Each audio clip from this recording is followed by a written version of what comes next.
What's up guys, Budget here. This is one of the most tonkiest build that I ever played. I reached a level where I can just literally AFK in Uber Shaper fight, Uber Elder, and on the new Uber bosses as well, and even on Uber Cortex as well. Build has around 3k energy shield regen. We gaining back 1.1k energy shield every single time when we taking a hit and we blocking that hit, and also we have 22k energy shield as you can see here. And guys, one of the best weapon in the game comes back once again after a nerf, after they changed the rarity on it, and that is the Eviscerate Edge unique weapon. You know guys, I feel like I don't need to present to you, we was using this weapon in the last 2 years, even before everybody was started using it, but now we once again using it, and as you can see the results is just amazing. And not only the tonkiness is insane on this build, it's the damage as well guys. This is around like 8 million DPS if you rolling well your ignite, because once again guys, because Eviscerate Edge gives you a very wide damage range, and because of that your damage can be very various. Sometimes your damage is insane, sometimes you just very little, because of how the lightning damage ranges works, because of the Eviscerate Edge. We dropped the energy blade setup. The reason why I dropped the energy blade setup, not because this is my much higher damage, because this is much higher tonkiness. Why the damage is very similar to the energy blade version. Also I changed a little bit the gear as well, and the clusters as well. So by the way, I spent another like 30-40 divine plus, so in total before the video and so on, I think I invested to this build like 70 maybe 80 divine in total. So honestly guys, I don't think that is a very big investment for a build that can literally do whatever content you really want. Even you can farm, you know, tier 17s easily, boss killing, Uber boss farming, literally whatever. This build is just insanely strong, and the damage as well.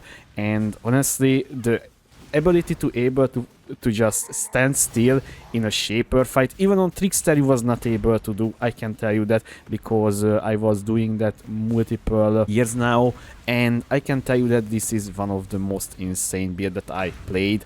Tonkiness wise, damage wise, this is just once again guys absolutely satisfying. The way this is works, the Eviscerate is just very nice, because when you're using it, you feel you're doing something. So there is a very noticeable big wave, and you just feeling this ability is deals damage, right, with one single cast. And thanks to the curse notable, we can just keep up the fat ignites that we inflicting on the monsters. So by the way, normally a fight would last 20 seconds, and the maximum depends on you know, how many phases the boss has. And now I want to talk about a few words guys about this new Uber bosses. What can I say? I kinda disappointed, I'm not joking.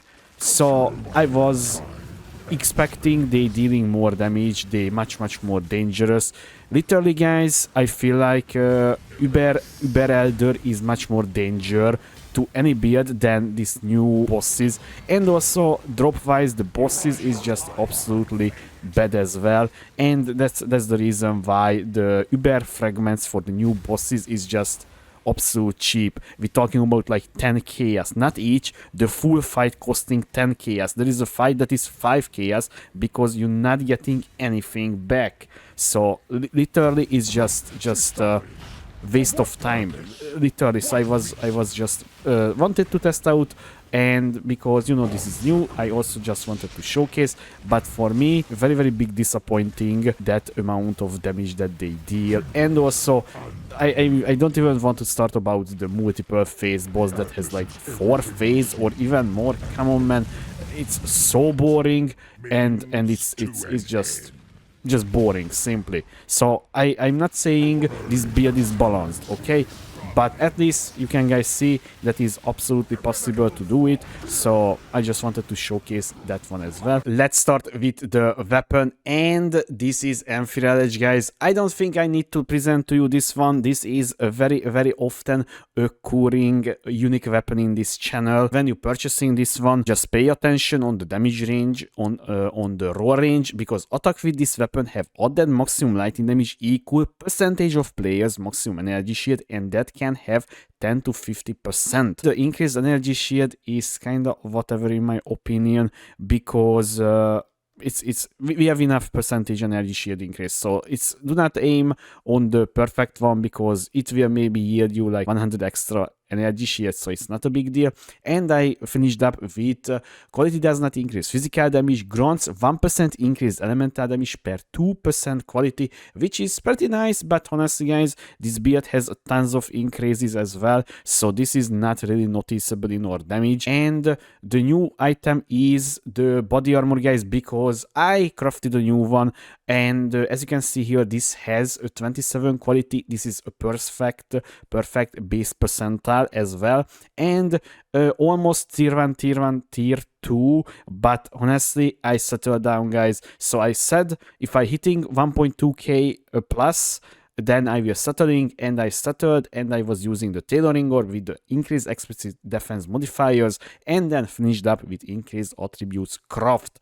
And basically that's it. This is 1.3k energy shield, and holy moly, this is a disgusting piece in my opinion. And I got a new gloves as well. I mean, this is not a new gloves, I recrafted my gloves with better energy shield rolls, as you can see here. And basically that's it, just higher energy shield, maybe like a 30-40 more energy shield than my previous one, and honestly that was giving me like 600. So this build has a lot of percentage increase, right? So that's why that's a little number is getting boosted by like that. And basically that's it. So the gear is not changed too much, guys, so we still, you know, doing the swapping on the flasks. If you was seeing my other video, by the way. So the thing is, guys, that's it about the items here. Now the positivity. So that is a very interesting one, because there was one single problem that I was needed to fix, and that is the stun question. So the build was able to get stun like sadly. Now this build has 100% stun avoidance, so we stun immune, and we reach this one with very weird thing. So if you noticed, I don't know if you noticed, but there is a tattoo here to avoid being stunned, and this is a dexterity node. I don't think anyone was done this before. Maybe it's dumb, but if it's working, it's not dumb. So this 10% was missing. Now, the way we getting the rest of the stun immunity, stun avoidance, one single Abyss Javel with chance to avoid being stunned, this is 30%, this is the top roll. And the other one is on the flask, that is 80%. Because the flask effectiveness, this is getting boosted to 64%. Now that is 94%, and this is why we're needing this one right now. If you have any idea how to get the rest without this, so that would free up another point, so we can spend on more energy shield, for example. So if you have an idea, please let me know in the comments. Now the next changes, guys, we changed up the clusters. So we're playing Elementalist, right? Golems in a hero build. So what other would be very fitting? That is the Primordial Bond with the Renewal. Now the thing is, guys, you need exactly this cluster with this exactly this notable. So you can just use like this, which is, by the way, I think a very dumb way. And this should be nerfed, because this is just looks dumb, but it's correct. Now the thing is, the Primordial Bond will grant you increased damage per summon golem, and also increased effects of golem buffs. Now my golem is granting me like almost 2k energy shield alone, or more, maybe like 3k almost, and tons of extra damage, you know, mono regen, so many good things. So yeah, and also increasing our golem's maximum life. And we're using 3 of these, as you can see here, and another one here. And the other thing is, guys, this was so easy to craft, because I was just literally used pristine fossil that is granting life modifier, right? Because this renewal is a life modifier, right? Here you can see here the renewal is life, the primordial bond as well life. So we increased the chances, and after like I don't know, a few fossil, you can hit this one, and basically that's it. And honestly, the prices of these javels is kind of various because of the suffixes, right? So if you hit like all elemental resistance, that is immediately increasing the price to like 2 divine or something like that. But the thing is, it's so easy to craft, so do not purchase that one that expensively. Now we get a few new javel, guys. So once again, with the Abyss javel, so I'm using here maximum energy shield on this one, avoid being stunned, and a little fire and lightning resistance, because my lightning resistance is kind of bad in my opinion, because I'm doing Ether of Words altars and it's getting lower down. But honestly, man, when you have 22k energy shield, it's literally impossible to get one tapped in my opinion, even if you have not kept resistance while mapping. And the other one, we got a new Watcher Eye, guys. I not even used Watcher Eye in the last build. So we got here Malevolence with gain 10% of maximum mana's extra maximum energy shield. So we have, you can see here, 2k mana, and that is providing us, because of this javel, 200 extra energy shield that is getting boosted by the percentage. So if I'm removing it, you can see here I'm losing like 1k, yeah, 1k, let's say 1k, and also tons of damage because of the Malevolence, because we're using Malevolence. And also, guys, I was very surprised by this javel. How the earth was this that cheap? So Light of the Meaning was 8 divine. I'm not joking, 8 whole divine. And I was expecting this will be like 60-80 divine, but it was 8 divine, and this is perfectly fitting in this zone because we have a lot of nodes here. This is 4, 5, 6, 7, 10, 11, and yeah, so there is a lot of extra. So this is granting us another 1k, 1.3k energy shield. So this is a pretty nice increase, especially if you putting here, and because that is the best spot right now in my opinion. And basically that's it. Only so I was needed to free up 2 sockets for the new javels, right, or 3. So I dropped a few replica recklessness defense, but I still have pretty decent honestly block chance. You can see here 64 and 64 and 72, so that is not a big deal in my opinion. So it's okay. So it's still absolutely can face tank whatever and not die even on tier 17 maps. So yeah, the Ascendancy is we still using the Breach Lord, and we dropped, by the way, the physical damage reduction one, and we getting here instead. So because we're using Soft and Ash, we gaining less fire and less lightning damage taken. That is pretty damn nice, especially when you want, you know, do Uber Elder, right, and also Searing Exile, as you were seeing as well. So yeah, and also you can just jiggle around a little bit, because if you want physical damage reduction, then you can use the Elemental Graft, and that's it. And now the rest of the Ascendancy is the same, guys. Shaper of Flame, which is, by the way, got bug fixed. So now we're taking way less damage than before. So that is absolutely nice. And we're taking Shaper of Stone once again, and Lige of the Primordial. Now the links, guys, because the links is changed a little bit as well. So so we're still using Eviscerate with elemental damage with attacks, awaken burning damage, volatility, awaken deadly elements, and ignite proliferation. And we swapping out the awakened deadly element support to the Reave. So we have a 5-link clear and the 5-link signal target ability, which is more than enough even on Ubers, by the way, but you know, you can swap out for clear setup because this is so much more smoother. Let's talk about the new ones. So we're still using Malevolence, we're using an Enlighten, now level 3, and we're using Discipline and Arctic Armor. Now Arctic Armor grants you less fire damage taken and less physical damage taken when you stationary.